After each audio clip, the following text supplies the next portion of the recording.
All right, they've started. Remember to hold left, guys. The first thing you're going to see is this little intro scene, and very, very quickly into the first real level is what we call the tree skip, and has a very unique looking effect of putting Mickey into the 2D world, but he can move in 3 dimensions. I would just like to add that every runner will be collecting gems to basically unlock the rest of the levels. Every runner will have their own paths, so some runners might go for certain gems, other runners might skip them out completely.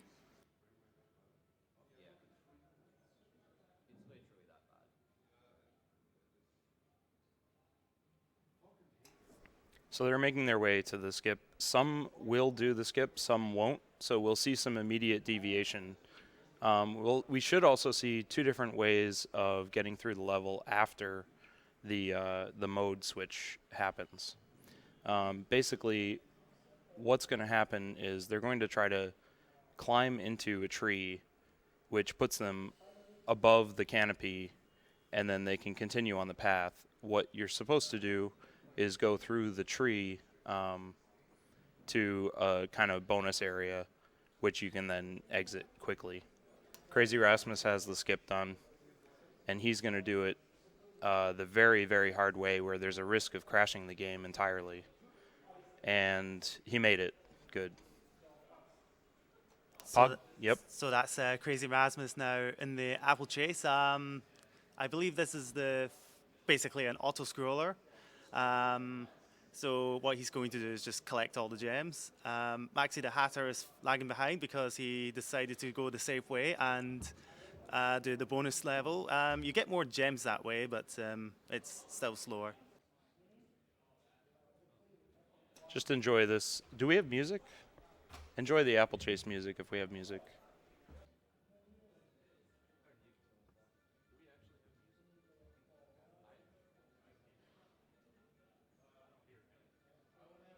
So that's KrazyRasmus just finished Forest 1. He's now in Forest 2, which is basically the Too Spooky For Me level.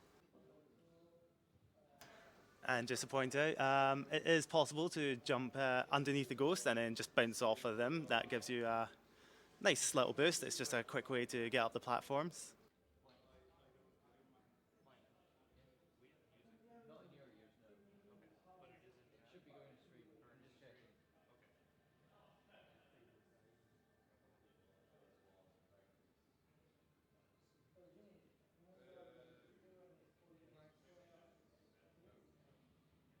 So these little ghost carousels, you have to hit a certain cycle to get the fastest route through them, but generally speaking, you can just go for it as soon as you see the blue ghost. The red ghosts you can't stand on their platforms; you'll just fly right through. And it looks like they're starting to wrap up this Forest 2 level. And we're going to go on to the first boss.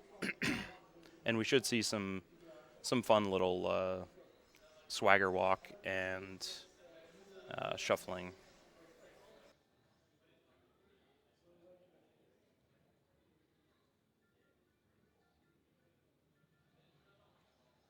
So the first boss is basically an angry bark of an oak tree. Just like to point out, all the bosses in this game are the same as in the classic Genesis version, but they all have different ways to be defeated. So in this case of the oak tree, you just basically need to wait until he finishes his attack cycle and then just bonk him in the head. And you just need to do that 5 times.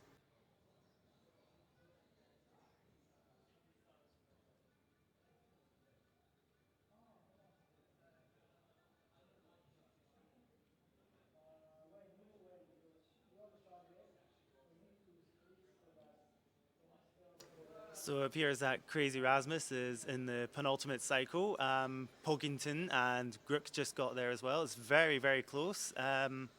MaxieTheHatter still still behind by quite a few cycles, but that can all change very quickly. So that's KrazyRasmus just finished the first level. He got the red magical gem that you need to collect 7 of the rainbow gems in order to get to the final boss. Okay, Rasmus is going to start the library level here, and or sorry, the toy shop.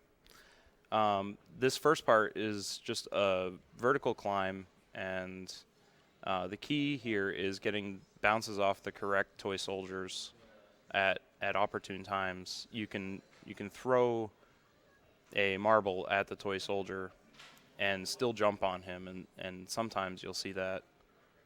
That was very good climb or partial climb there. So KrazyRasmus deliberately failed the bonus stage. You can do the bonus stage if you want. I think you get bonus gems, but it's a lot slower, and you can get the gems elsewhere. So you are better off just skipping the bonus stage entirely by just going left or right. It doesn't matter which direction.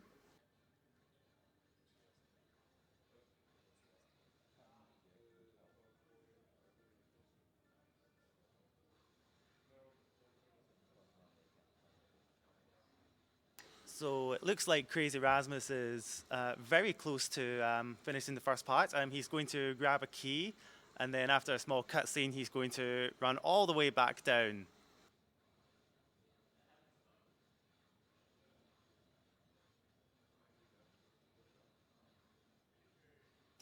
This level might be the closest one to the Genesis version out of all of them. It follows the same exact level design. It's just little differences here and there in 2.5D.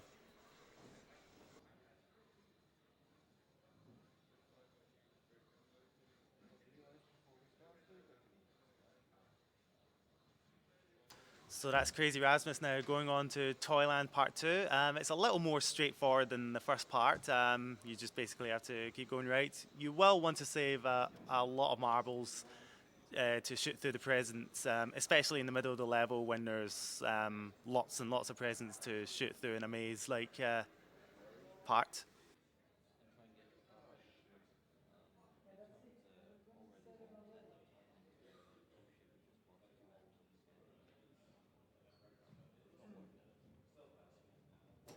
Minor mistake there by KrazyRasmus.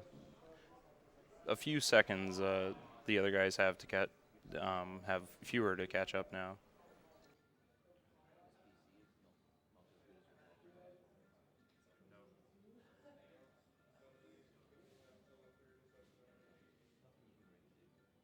That's KrazyRasmus just passed the maze, and Grukk nearly passed it as well.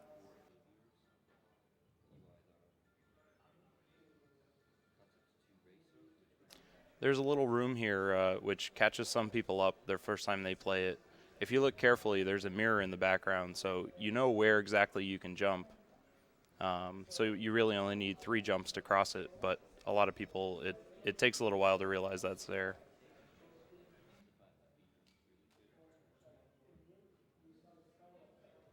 The boss coming up is quite interesting because you can get a variety of early hits during the cycle, and what there are 3 positions that he can throw a spring out at. One of them is closest, and that's usually the best. There you can actually hit the boss multiple times. It decreases the hit points that it shows in the right, but it still goes and does the full cycle, which is very, very disappointing. But such is life. That's Pogington decided to go for the card trick. If you manage to pull it off, it doesn't waste any frames. Basically, for the other streams, the cards all fell down, but Pogington decided to keep the cards. It can be useful for avoiding attacks, but it's mainly just there for show. It does mess up the music when the card disappears, but I'm not sure if you can hear that in the stream.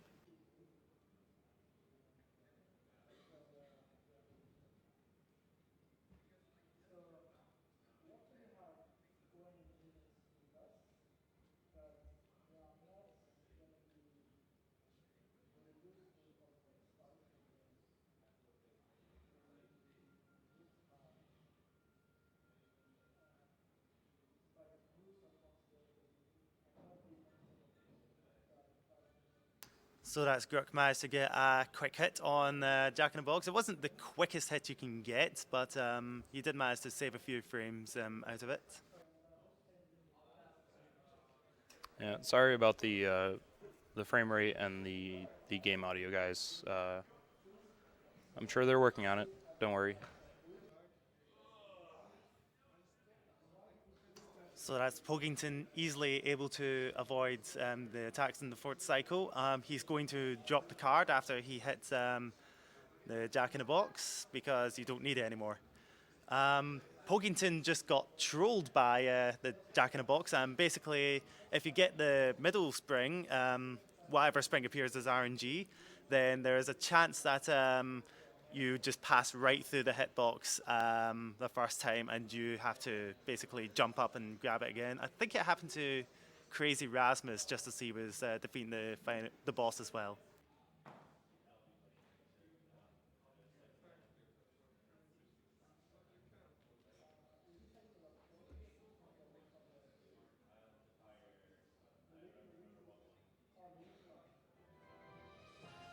So that's KrazyRasmus just entered the first part of the storm level. There's a contra bridge that you can skip. If you don't manage to skip it, then that's about 10 seconds lost because you have to basically swim all the way back up through a hole.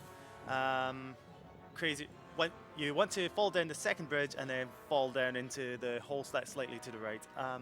The puzzle you're looking at in Rasmus's screen is not RNG, it's a fixed puzzle. The waterfalls that you're seeing will push you back down if you step on them, so it's probably a good idea not to step on the waterfall.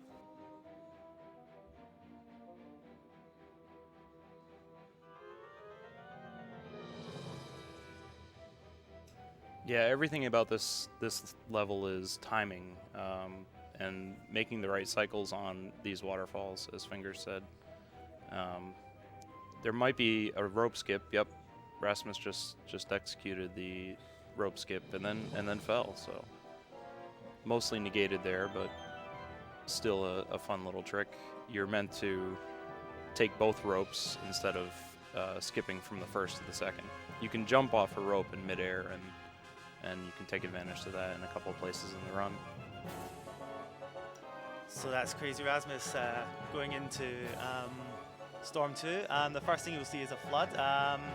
Rasmus will go up to the treasure and collect some extra gems. What he's going to do is he's going to try and skip a cycle, or maybe not.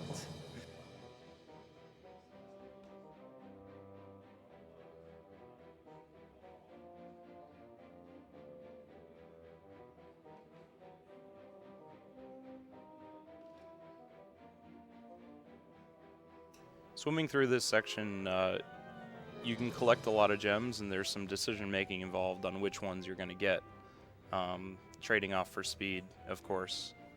But it looks like Rasmus got pretty much all of the ones that are usually taken. And coming up, there's a big stash of gems. I think it's 12 gems that you can get. And then after that, there's a tall column of water that hopefully we'll see someone get in one cycle, but there's no guarantee. We'll probably see it in 2 cycles of the water. So that's Rasmus attempting the one cycle. Unfortunately, it did not work out for him.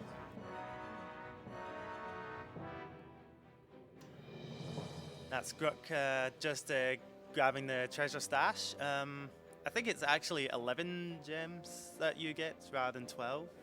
And that's KrazyRasmus just gone into the green guppy boss. This one relies heavily on AI manipulation.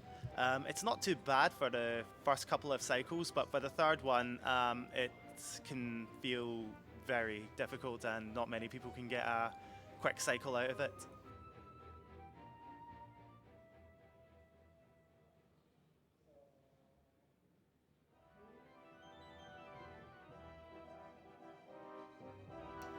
Pogington and Grukk nearly neck and neck.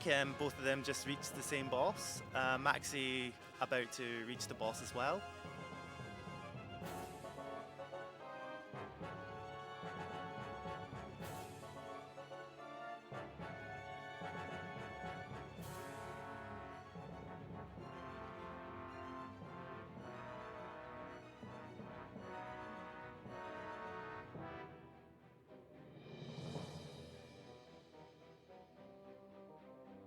So you might notice that the guppies have 6 bits of health.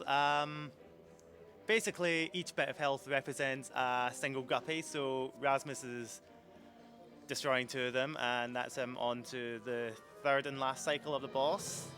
Pogington and Grukk still on the 2nd cycle, and MaxieTheHatter are still on the 1st. The gems are important because it unlocks the next room, or the next set of stages. If you don't have enough gems, then the door remains locked, and you can't get into the next level. The marbles are not very important. You can use them. It's either an apple, a marble, a torch, or something that you throw at enemies, and just sometimes it's very useful to get through an area faster, but you don't really need to collect them. You usually have plenty.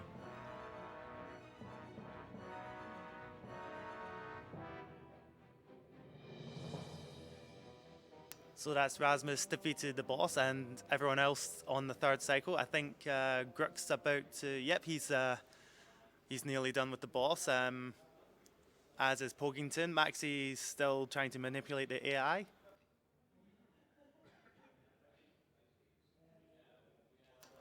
And KrazyRasmus is going into the library with 258 gems. It's not the best count, but it is possible to make up for it.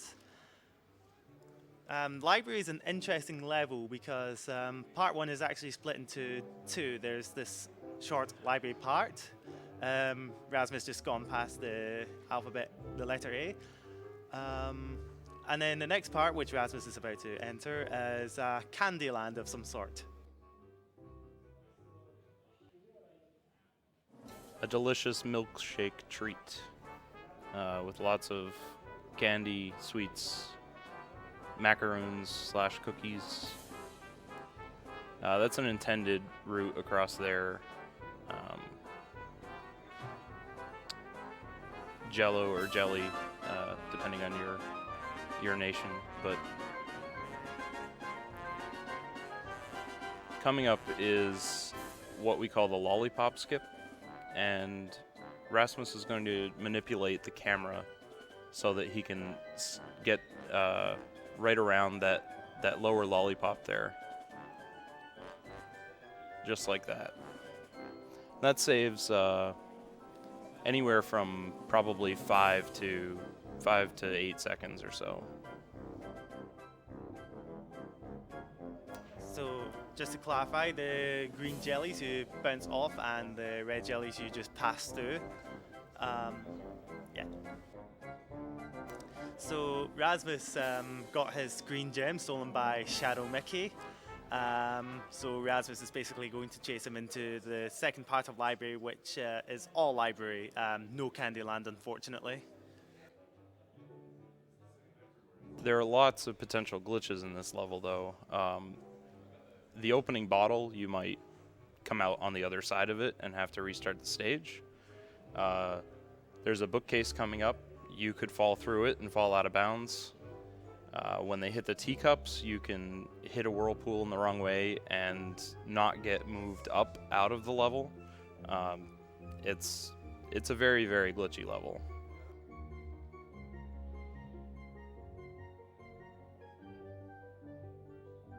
So fortunately, Rasmus did not get the bookcase glitch. If he did get that, he would unfortunately have to restart the level.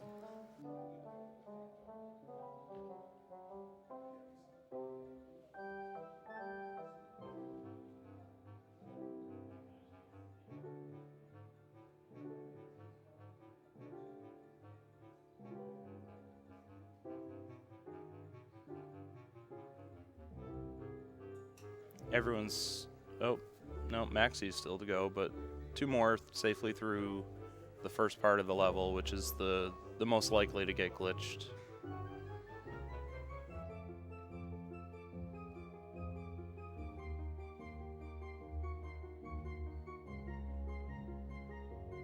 That's everyone safely through the bookcase glitch. And I think that's everyone safely past the whirlwind glitch, the whirlpool glitch as well. KrazyRasmus entering the second and last apple chase in the game. It's a very short one, and hopefully he won't get. I don't know if you can get the whirlpool glitch in the second teacup as well.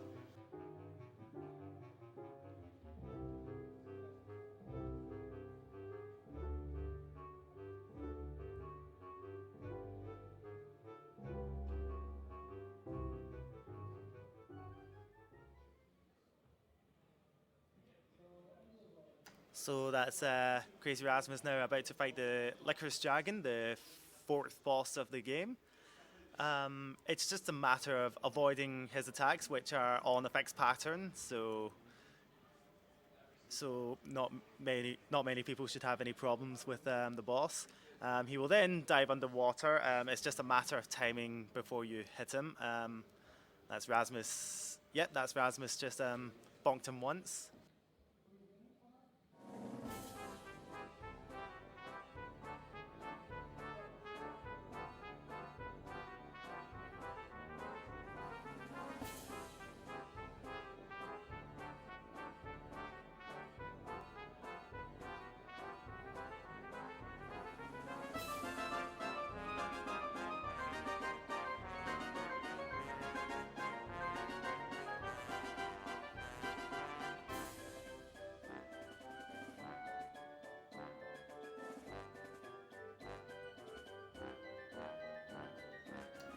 So that's Grukk and Pogington again on the second cycle. Maxie, I think, about to finish the first cycle, and Rasmus nearly at the end of the third cycle.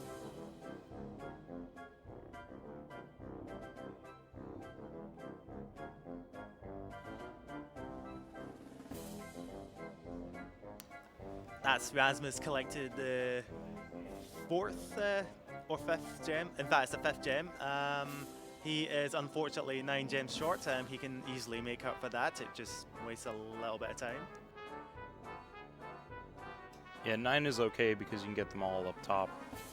Any more that you need, you have to kind of hunt around in the lobby for things that you didn't get, or you can get 11 up top. The ideal number for number of gems is 316 because that will allow you to just basically go straight to the level that KrazyRasmus is in, which is Castle 1. Castle 1 is probably the most difficult level in any speedrun for 2 major reasons. The first major reason, coming up in a minute or so, we would like to call it the Nadua jump. I'm sure Beecham can explain that in a second. Yeah, there's a jump where you're not really supposed to get to the right. You're supposed to follow these wooden planks as they pop out of the background. And what you have to do is just jump to the right. There are a lot of different strategies. Rasmus missed it, unfortunately. He's going to try it again. Grukk struggling with the health count, so he might be forced to take the safe route. I'm not sure yet.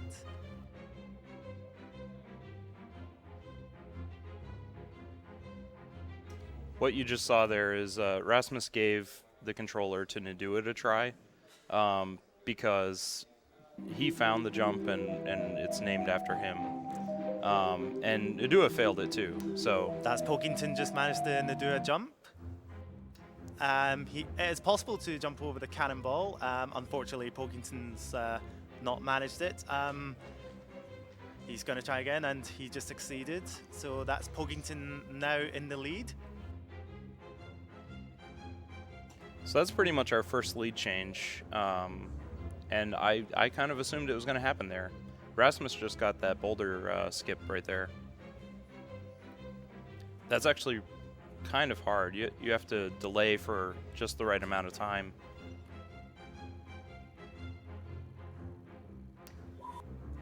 That's Pogington and Grukk managed the Henry room, as we like to call it, which that's just an in-joke. Grukk barely managed it. He only had 1 health, so well done to Grukk.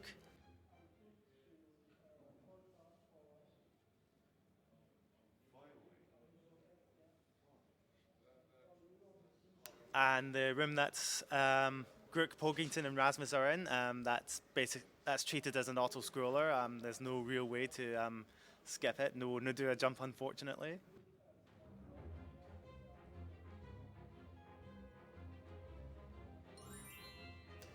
So that's Pogington gone through the gate to get the blue gem. It is possible to clip through the gate, although you probably won't be able to see it on the stream. That's Pogington now on Castle 2 along with Grukk. Castle 2 starts off with a swimming section. It's very difficult to get through it without losing health.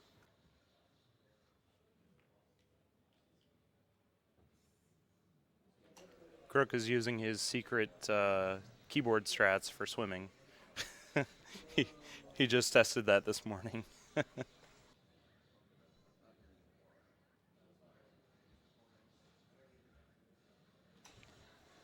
Should be another 10 minutes left in the race, maybe a little more. So that's Grukk and Pogington going into the dark room with only 2 health. That might be trouble for them. What they have to do is basically try and rush through the nights. If you have little health, you might need to play it safe. You can rush through it with 3 or 4 health safely. Otherwise, you will have to play safety strats. Maxie actually has a lot of health here, which could help him get through that room faster and make up a little time.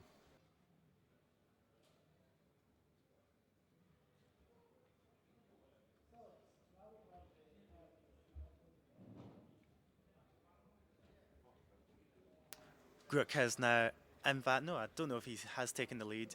Yeah, Grukk has taken the lead.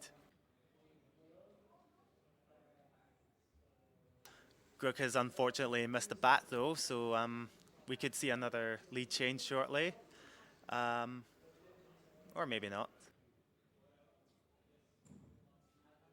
Coming up is what we call the cog skip, and that will quite possibly produce a lead change. Instead of going to the right around the cog, you're going to see some people go left. And what that can do is, it can get you onto a better cycle for the next set of cogs here, the sideways cogs. That's Grukk now reached the clumsy oaf, who is the 5th boss. This boss is actually the shortest. All you have to do is get close to him so that he swings his hammer, and then you just duck until he misses, jump on him, and then get him to hit one of the bells that will shortly appear in Grukk's stream.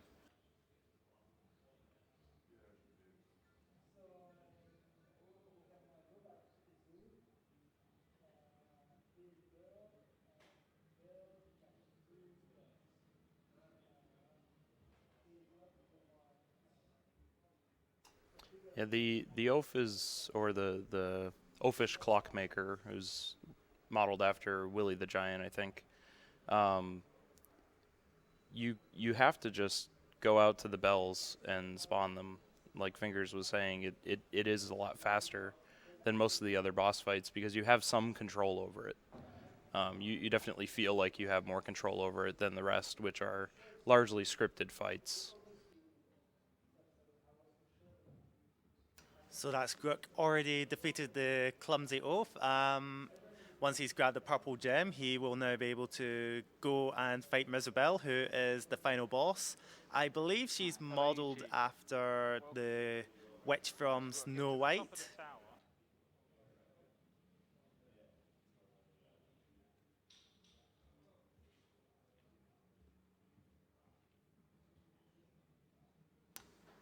So here we have an example of common video game tropes, the bridge to the final boss. You probably recognize it from The Legend of Zelda Ocarina of Time. And that's KrazyRasmus reaching the final boss as well, as is Pogington. MaxieTheHatter only just defeated the clumsy oaf. So it's still fairly close, which is common in most of the Castle of Illusion HD races.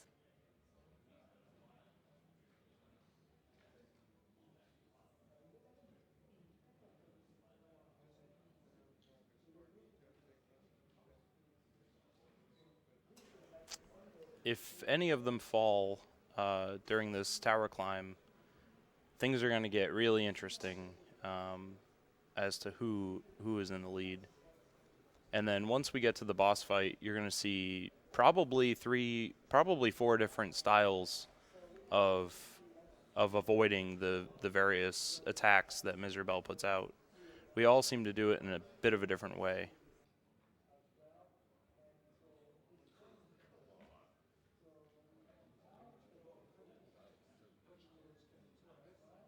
So that's Grukk safely past the tower and is now about to fight the final boss. Pogington very close second and KrazyRasmus very close third.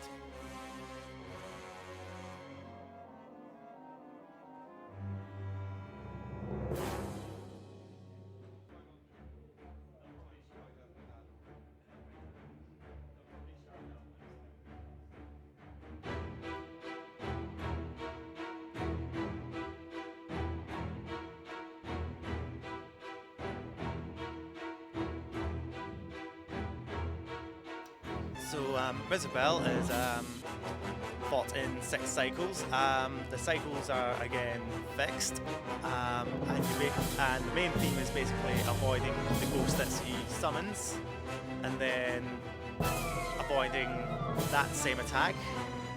And then Grukk just got trolled by Miserabell, so Pogington managed to hit her, so it's now extremely close between Grukk and Pogington.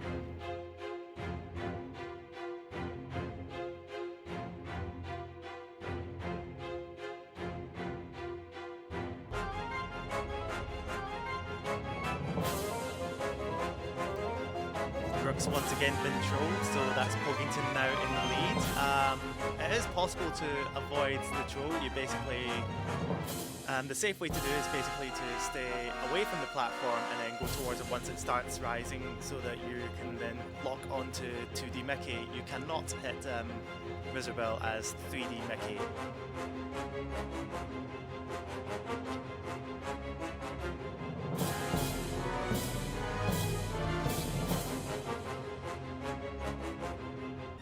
Still extremely close between Grukk and Pogington.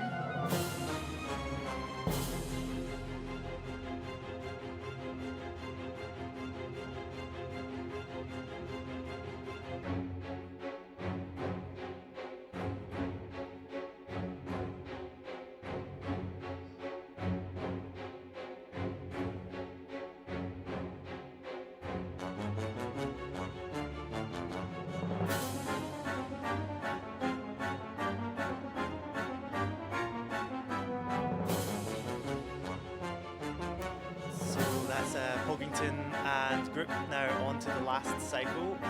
Pogington in a very slight lead. It could be anyone's race between Grukk and Pogington.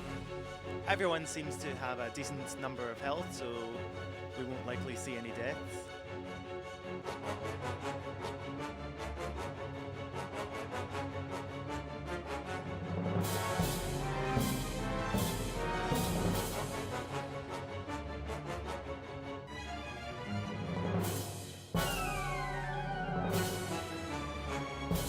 As Pogington defeated Miserabell.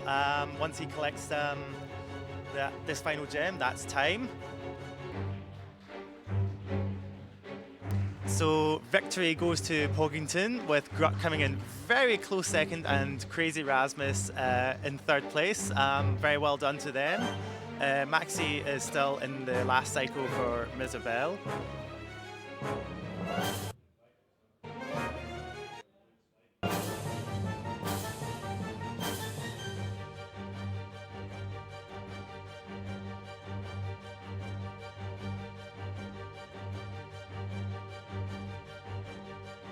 And that's Maxie.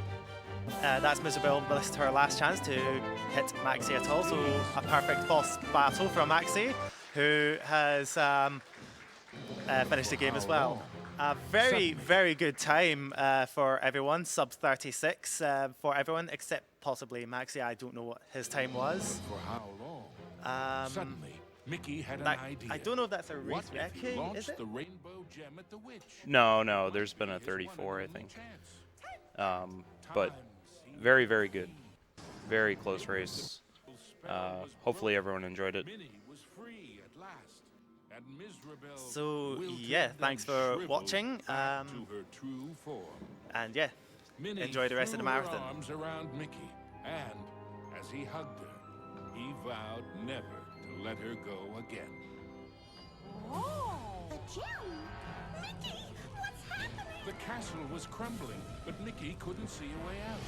What was this? Miserable was helping them escape? Mickey didn't have time to consider if this was another trick.